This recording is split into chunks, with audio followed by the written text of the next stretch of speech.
things, his clothes and his toys, and one very he is using things that belong to his school. Don't you think it's fun making things like this? Andy does. Miss Ballard is pleased. But now it's time for the children to return to their desks. They're going to practice writing. Andy likes that. He likes to write. He'll hurry back to his desk. But Andy forgot things. It's bad your teacher is disappointed in you when you don't seem to... After school, Andy doesn't feel like playing with his friends. But he wants to do something. Now what does he see? This is Fred. He isn't one of Andy's regular friends. He's older. But Andy's thinking Fred might be a friend. And Fred's thinking that Andy may be almost big enough. If Andy can have an older boy as a friend, then nobody can call him baby anymore. So he asks Fred to come and see his tadpoles. He has 2 live ones. Fred might like to see the tadpoles sometime. Then Andy tells Fred about something else he has, something he received as a present. Fred would like to see that. Go to Andy's house. This is Andy's room. Here's Andy with Fred. And here are Andy's tadpoles. See? Oh, they're dead. Now Andy remembers he hasn't thought to feed them for many days. And that was one of his responsibilities. But he can still show Fred his special present. That's what Fred came to see. If Andy can only find it. His very best thing of all. He just has to find it. Because Fred might not believe him, and Fred says he should have known better than to come home with a little kid. Now Andy's really alone. And look at this. His jet airplane. Poor Andy. Won't he ever learn to take care of things? Here's June, Andy's sister. She wants to play. But Andy says no. It seems Andy just can't get along with anybody today. Anybody but Mother. Maybe Mother knows where Andy's special present is. No, she doesn't. But she does know that something is troubling Andy. What is it? So Andy tells her about what happened at school. And about Fred and the tadpoles and losing his present and... Well, why do things like that happen? Mother says, well, Andy, why do you think?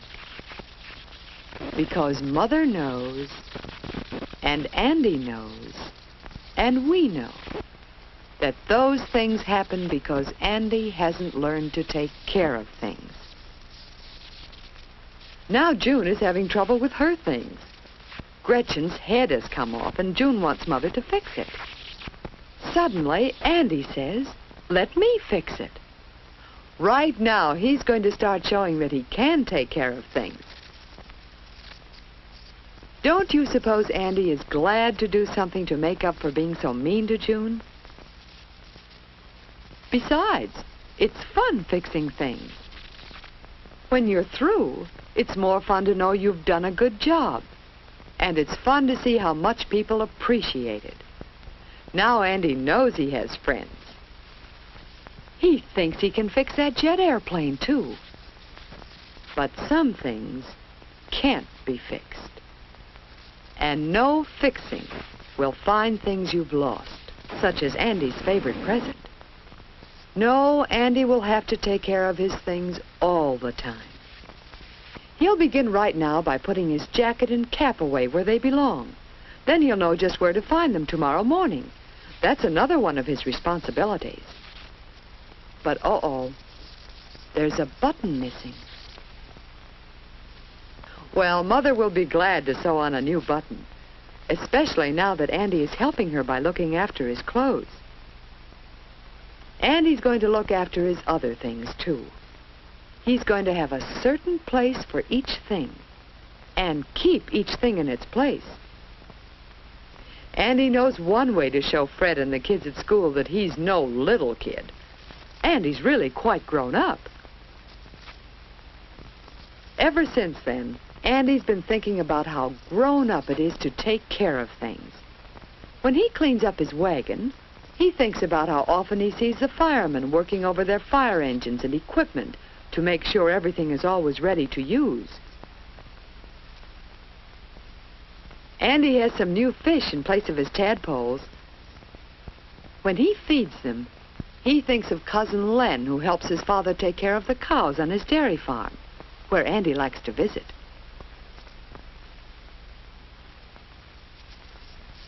When Andy picks up things that might cause someone to fall and hurt himself, he thinks of his friend the policeman, who helps the children go to and from school safely.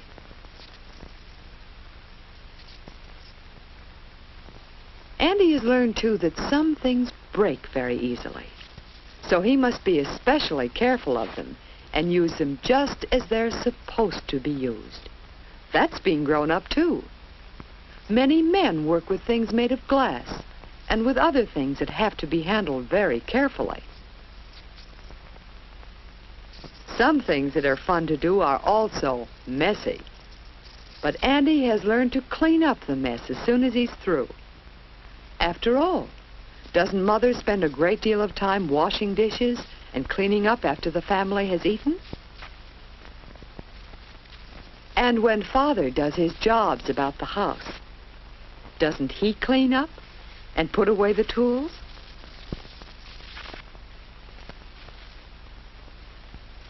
Yes, cleaning up after yourself is a grown-up way to behave. And what's more, you'll know you've done something that's a real help to your family.